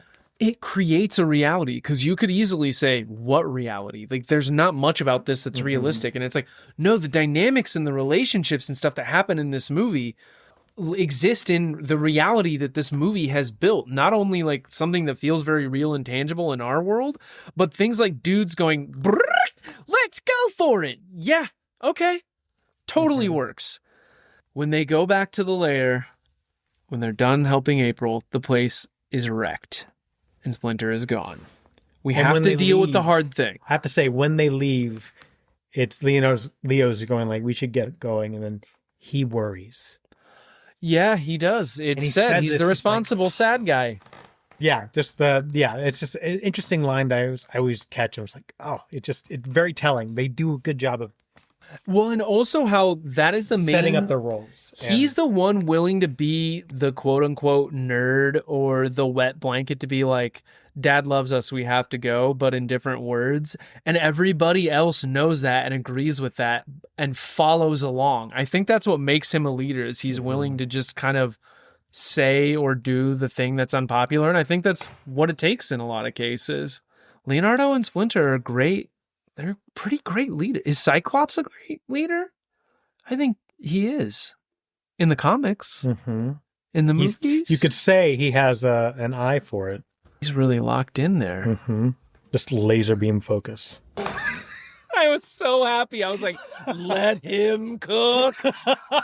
Don't speak. I know just what you're thinking, but I won't. When Raphael lets out that fucking scream. Oh, that's you talk about his like how they portray his shaky. Yeah. That spin around and that scream, every time you feel it. You feel it. What? And it's truly upsetting. This is the beauty of the movie in terms of not only the photography, but juggling tone. The next cut is the sewer grate they got the pizza from, and it's a guy being like, holy shit, when he hears the scream. It's just some dude walking by. It's still dark. He still looks like a bright aspect on a dark part of the street and whatnot, and that this would be like, what the fuck is going on? Or what have you, as the Domino's guy did or whatever. But it breaks up how upsetting that this character that we've already fallen in love with in Splinter is now gone. That the bad guys, what is it? Who has John Doe has the upper hand now. And maybe even making the connection that, oh, this might have happened because I brought April back here. Correct. And putting the blame on himself and having that inner anger then just explode. It's so good and in ways so relatable, especially to when I was a teenager. Getting punished for doing something good. Yeah. For having good intentions. Anonymously, moving on.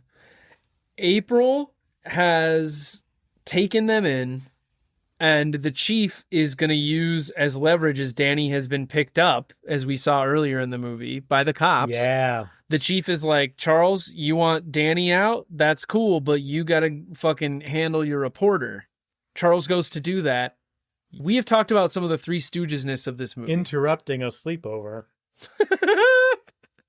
There's blankets and shit on the floor. That's great. And stuffed animals. Yeah. There's like a big panda or whatever it is under the table. Again, the editing, when Danny looks in the mirror and Michelangelo's there and suddenly the speed of the editing, that's not anything magical. It feels magical. When the magical one is is it Donatello? Donatello's in the shower. That is magical. Like, don't. Opens up, not there anymore. And then you see a shell in the ceiling and the little... So good. And it's not magical. It's an edit. Yeah. And it's done so well. So Danny is done with his fucking dad. Oh, yeah. Yes. No, yeah, no, please. Oh, this is after they leave. This is right after Yeah. I want to cut to it. Charles and Danny are in the car. Charles just can't relate. Grown-ups just don't understand. And Danny is fucking out. All he wants is for his dad to tell him, like, I love you. I know you're trying hard. The world's hard. I think Sid Vicious is cool. I'll get you. Yeah, I'll wait in the car outside. Mm-hmm. Just the time. The care. Poor Danny. You can tell the dad worries. He just doesn't know how to. He doesn't know how to say it in a way that good dad. Because all dads care. I'm with you. This movie cuts deep with the themes. It does. It's hard to talk around some of these things. So at this point, then Danny takes his moment when they're stopped at a light, and he jumps out of the car and he runs off. Yeah. And then he goes to the kid fun zone. Oh, your friend, little kid. Of the Foot Clan. It's just a discovery zone. That's all it is. It's just a fucking discovery zone with a half pipe. With cigars and cigarettes. Menthols, baby. And the half pipe Poker. always reminds me of Hook. It just feels like very, very Rufio. This house respects Rufio, right? Oh, yes. Okay, good. We are a house of Rufio. Excellent. Tatsu, though, Tatsu's he's not happy to be loyalty. babysitting What these kids. Loyalty is to the shredder. Yeah, he's the worst possible. He's watching all these kids have fun, and he's just like his arms across, and he's not smiling. He's like, oh god, he hates this part of his job. Who's worse, Tatsu or Terry Bollea as Hulk Hogan as Mr. Nanny? Who's worse? I mean, Tatsu's amazing. Tatsu's a piece he's of more memorable, shit. but he's more memorable to me than. Sure, he kills a kid though. Oh yes, in France. That's why he's so good in this movie. Bonsoir. He grounds us back into the danger. In the French version, do you think Tatsu went bonsoir, mon ami, and then karate chopped him in the neck? I'm going to help you get back on track. Okay, thank you. There's somebody above Tatsu that Tatsu loves. Then we've got this beautiful one shot that I think it starts overhead, and we see this shadowy figure with glistening, like shiny bits. It's like a can't tell what crane. it is yet. It's amazing. And it goes over top, and then it follows him in. Comes around. And and then he stops. He looks one direction. The camera starts panning one way around. Sees him, so you see the kids up, the crowd that's watching him up in the rafters. Danny specific. And then turns the other way, and the camera pans around again to show the other side to show that he is surrounded by teenagers that have come here for cigarettes and poker. In Kryme, yeah, because they felt that they didn't have a family. Right, and so exactly. they're making good shows. Then that's their whole marketing scheme for the foot is like, when you're here, your family. The symbol that you wear upon your brow is for the Olive Garden never-ending breadsticks. You're too loyal to the salad. But it's all one shot. And then it cuts to Tatsu just taking the cape off of his his shoulder pads. This incredible 15, 20 foot cape. Yeah. That's flowing and it's just shimmering. They use a lot, their use of stillness, taking their time with this entrance and ceremony to then reveal this really cool costume. I think even today. A guy who's never short a can opener, right? Mm-hmm. Never needs a can opener. And with some Batman riffs, Dude, it's so good. The gauntlets that he has and stuff, they're great. So Splinter is chained up, and Danny has betrayed everybody fully at this point. He's super into the foot because he's like the Ramsters or the Heaven's Gate people. Shredder gave that whole speech, and then Danny shows up and is like, I basically say, I know. I'm into this. I know where the turtles are. I'll help you. Mm-hmm. So the April obsession, by the way, is they're like, she's a babe, is understandable but upsetting. I had the same thought. I was like, well, and I was like, they don't have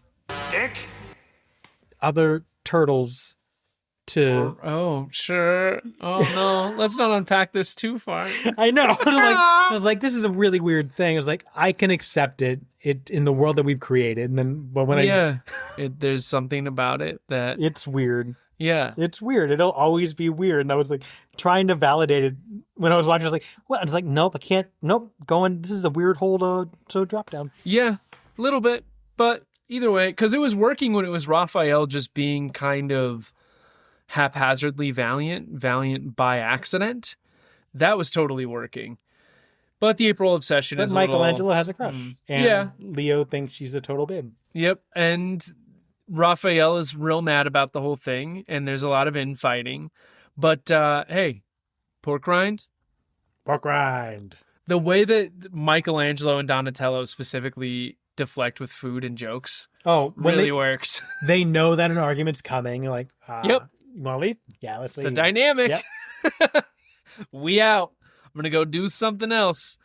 Raphael goes to the roof and is like immediately spotted by accident, by luck, by fate, whatever you want to call it. Casey Jones. He's scoping out the city. He's got binoculars. He's looking for crime. Sure. To then do something about in the evening. Okay. We're talking about some things about this movie that are like not working as well for me anyway. You know what does really work for me? The second unit shots of New York that make it feel like a New York movie at times when clearly they spent not much, if any, time there. And you're nodding your head like they work for you too. And the backdrops. The backdrops in the way the movie's shot make the backdrops really work too. Yeah.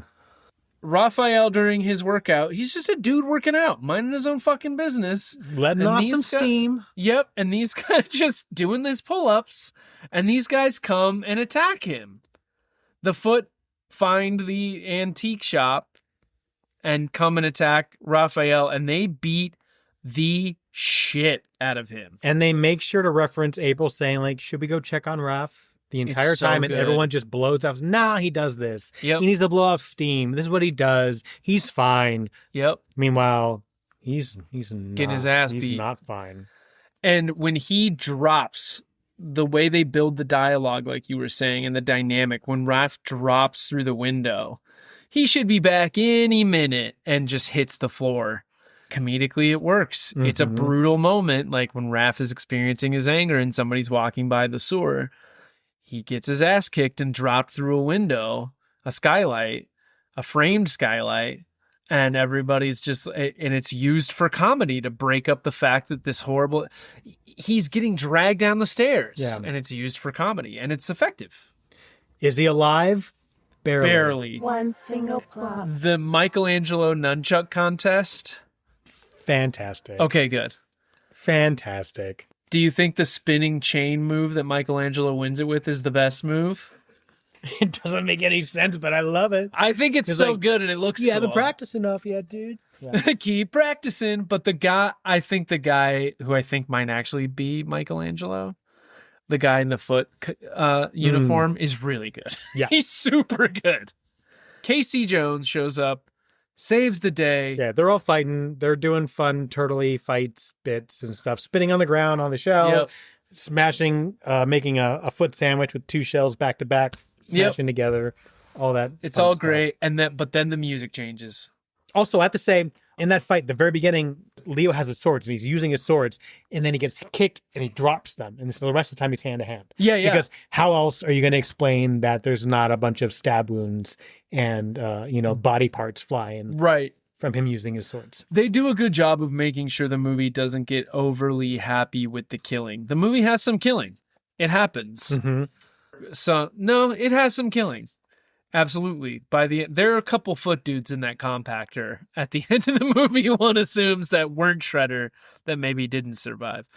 They drop through the floor as Donatello foresees, flexing his smarts because he's the smart one and the emotionally in tune one, and says the structural integrity is going to break. And Corey Feldman doing a great, apparently underpaid job. Also, because Donatello. they're failing at chopping at Michelangelo with a giant axe into the floor. The only safe if you guys were loggers, the only safe thing that would be safe in the forest is the trees. It's jokes like that. The antique shop is on fire. It's donezo. Casey's saving the day, self-sacrificing to help who he quickly understands, oh, these are the good guys. Like you expect somebody smart in a movie to figure out pretty fucking quickly. Yeah. And they all leave as April is getting the message that she's fired from the burning message machine that drops. She didn't get the message. Right. That's all I want to say. You're right. Yeah. The message is left for her with Casey Jones in trust.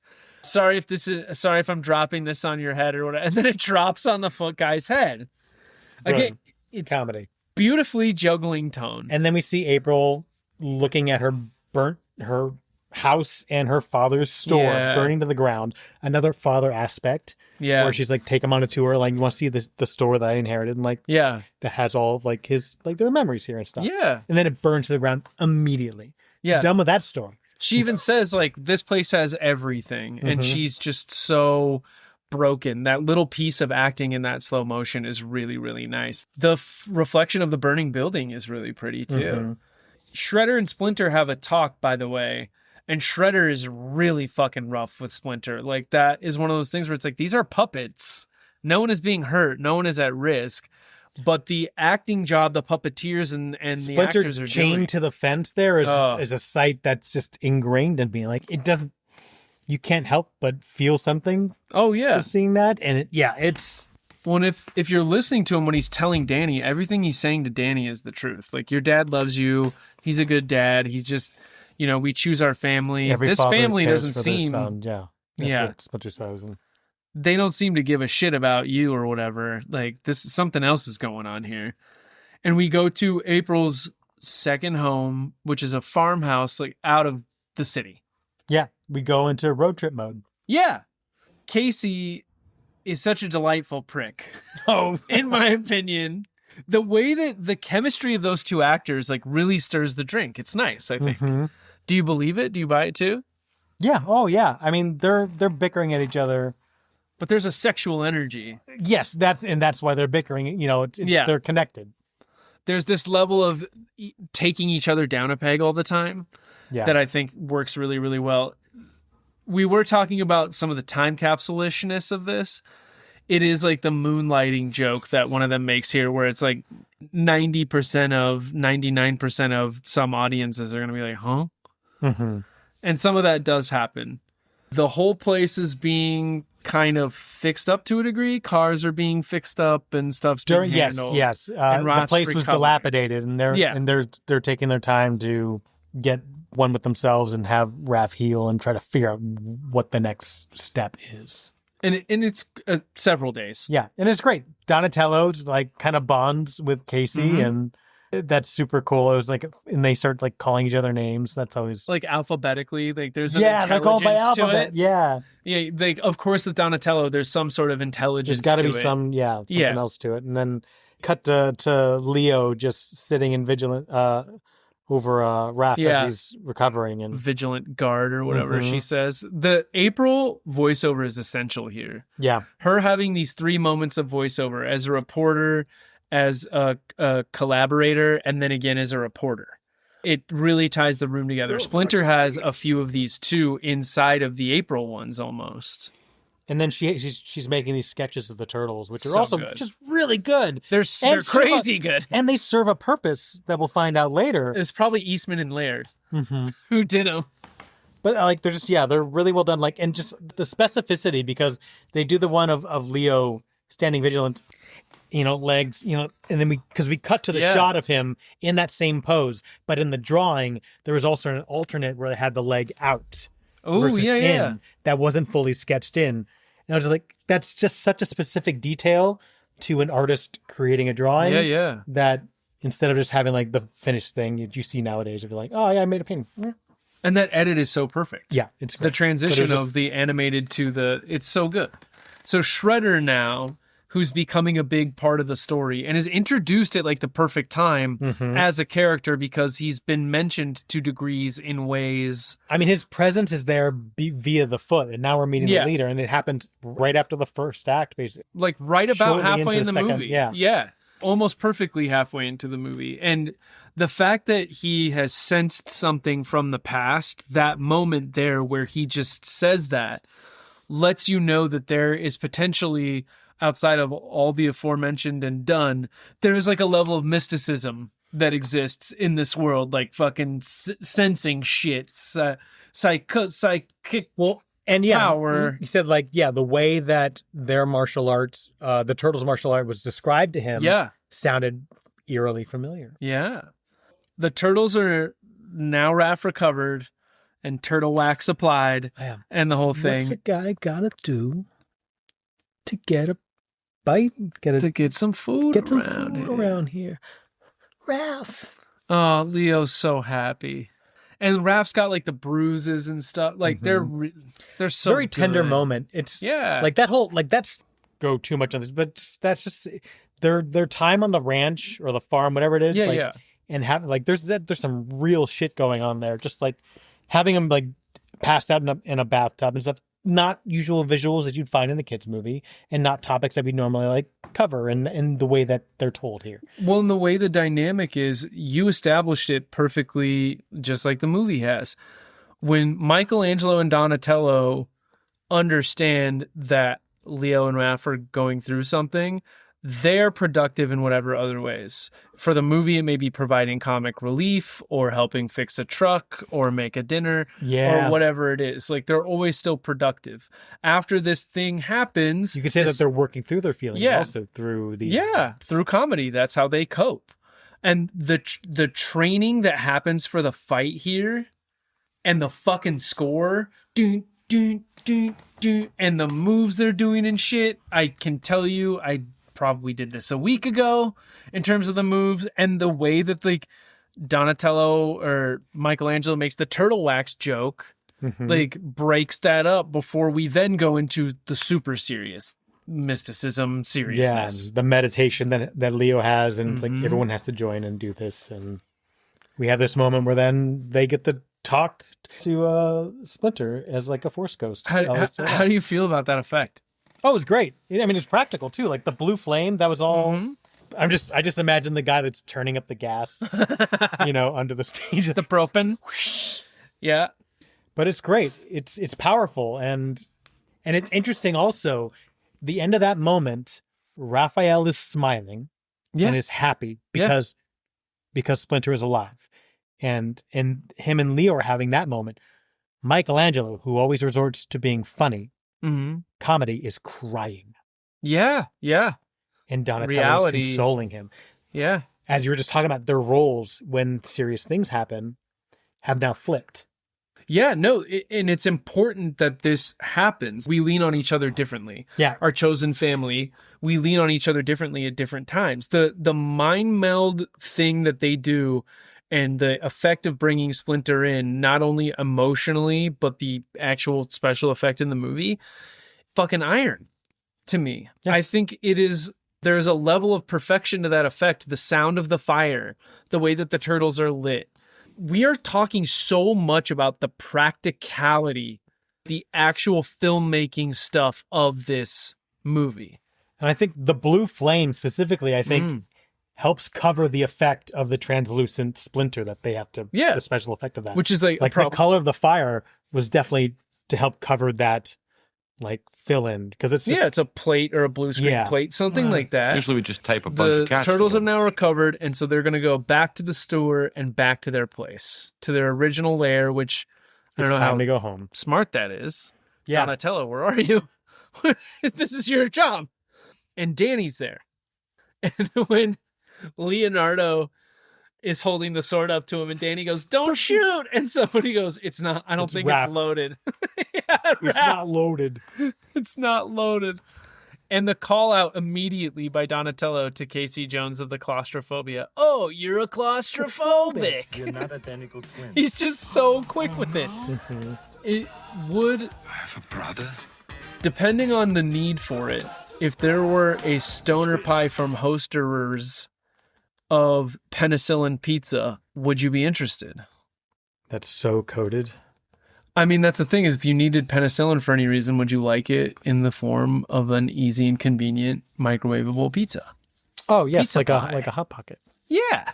It's similar to vanilla Viagra or Cricket. How does that shit work? As long as it like burns all the taste buds off in my mouth. Yep.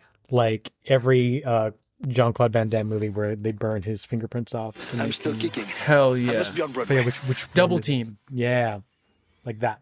As long as the Hot Pocket does that to my mouth. Him and Dennis Rodman. Just like you're the good never old going to days? taste anything Yeah, again. just like the good old days. Okay, good. Casey follows Danny out after Danny is having nightmares about all the horrible things he's done and paying a penance for it. Casey follows him from his truck because he couldn't sleep in the sewers with them. Also couldn't sleep in the truck. Nope, couldn't sleep at all. Thankfully, I guess. And we find out the backstory of Master Yoshi and the Shredder Oroku Saki when Danny and Splinter talk. And Danny sometimes is quite a useful little vessel for the audience. Yeah.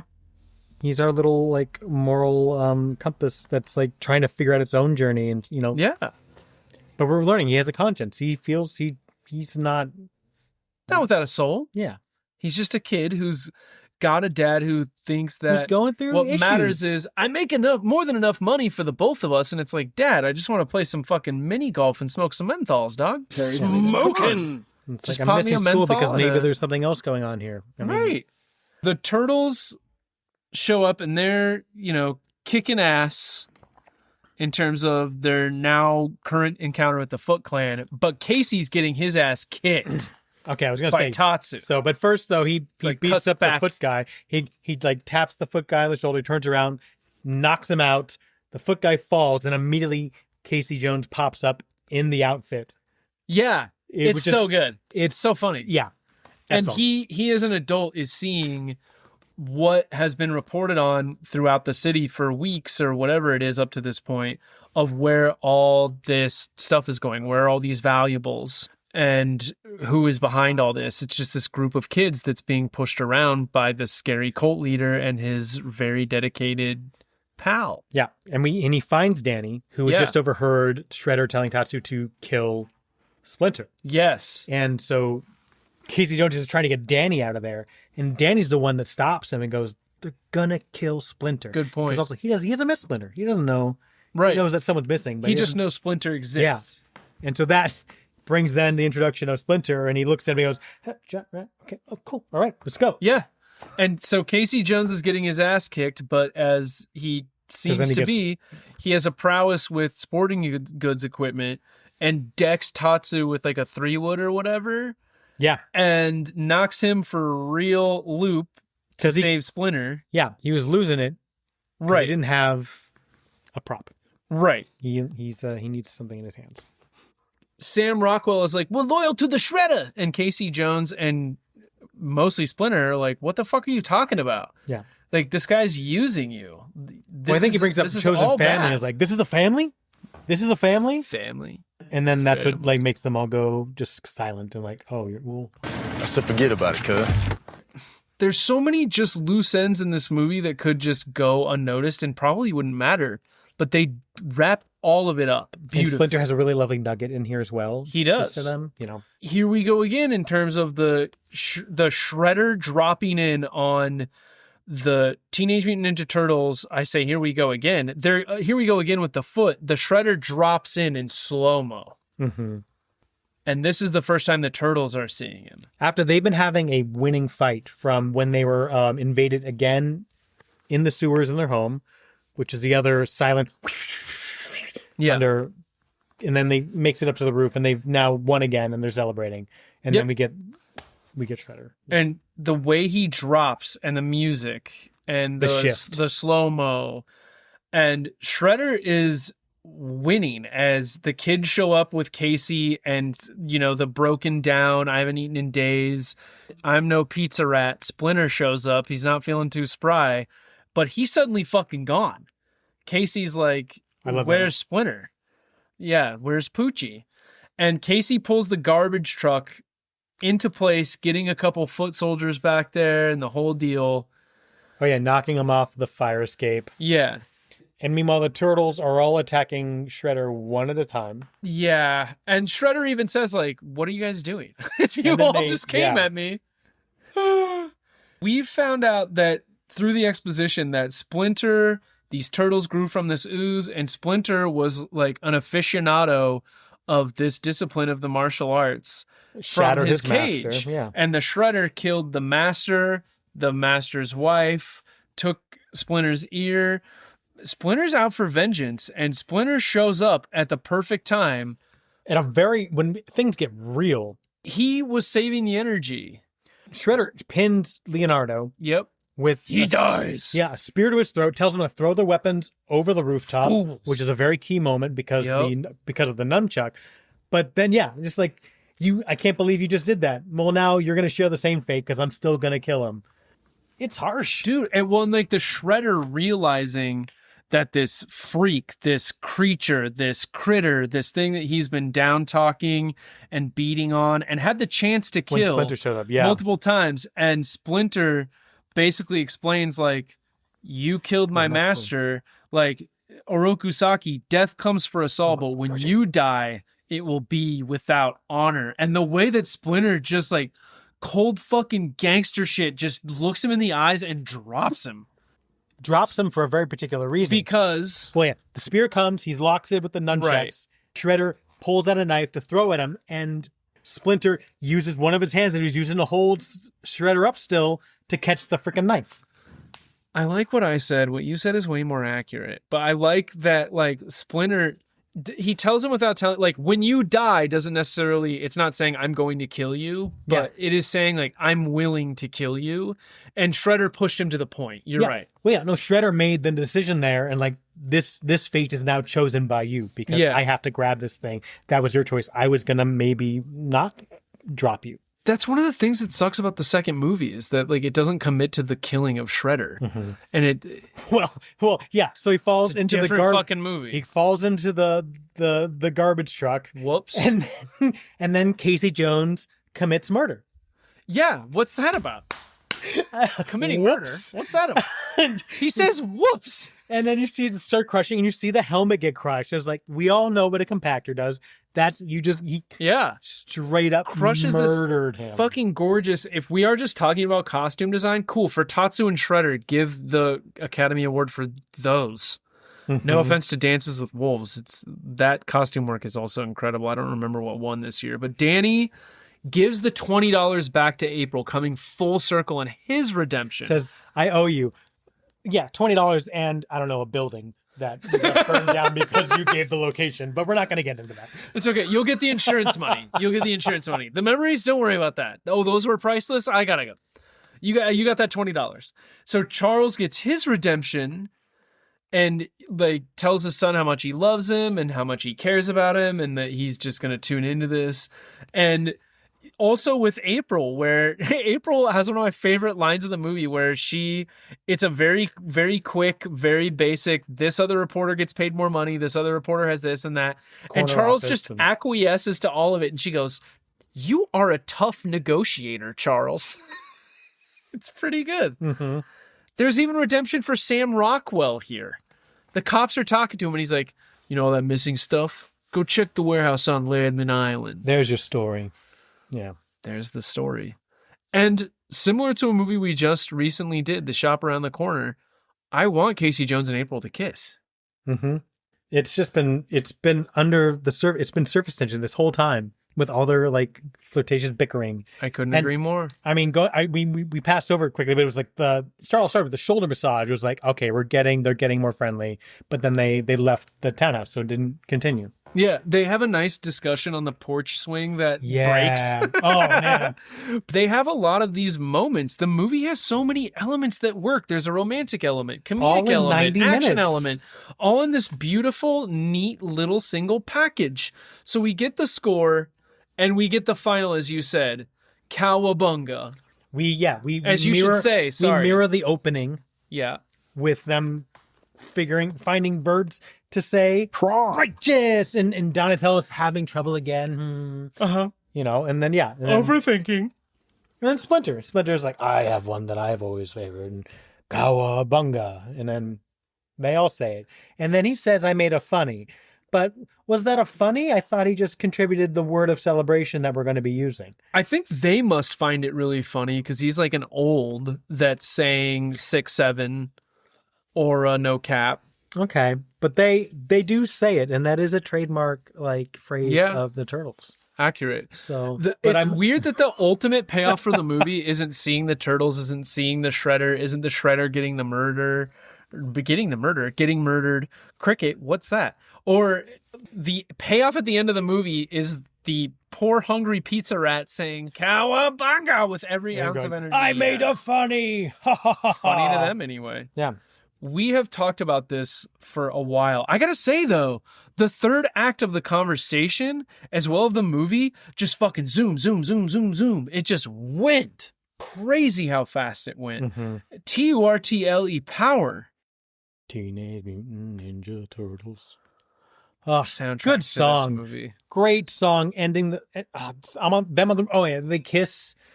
There's that moment they kiss. They're shouting from the rooftop. Yeah, go April. Blah blah blah. Yeah.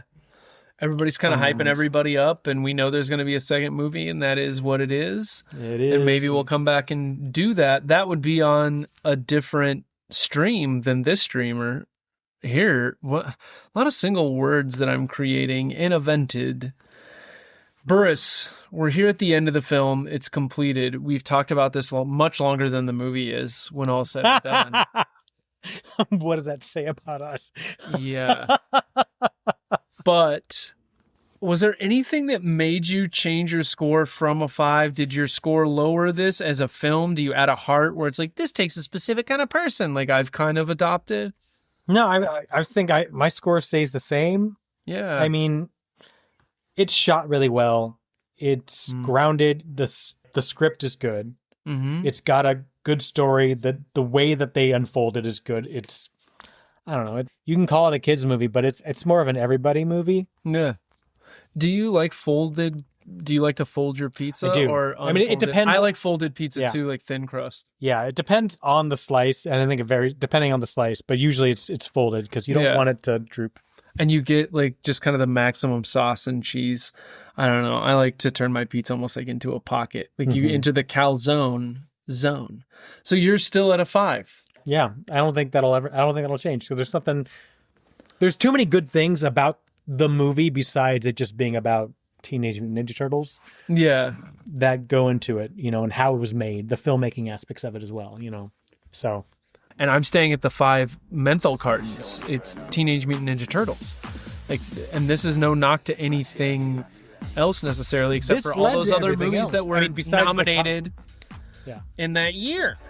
But no, this led to like what, Power Rangers and all sorts of shit. But also the franchise of the Turtles, like besides the comic, this laid way for the cartoon. Yeah. Which then just put it in every kid's childhood. It's in the cultural zeitgeist. A lot was writing on this. This was the house that Freddy built in terms of New Line. This was the thing that got them Lord of the Rings. Thank you for doing this. Thank you for bringing this movie. I've been chomping at the bit. Like a snapping turtle. Yeah, is that Razor? Yeah. I think this movie is amazing, and I also think our letterboxes are amazing. Mine is at Paul Acts Badly. Ben McFadden's is Run BMC. Yours is Been Done Before. Our interstitials are by Ben McFadden. Our bookend themes are Jamie Henwood. What You've Been Doing, What You've Been Watching are Matthew Fosket. Fun Facts is Chris Olds. This is available on pretty much every audio-only platform. We like Good Pods. They're fantastic. And don't forget to follow us. You can do that if you like. At ReviewX2 Podcast, Instagram, Flashes, Blue Sky. Now, Burris, I hope you have time. We're going to record from here about how cricket works.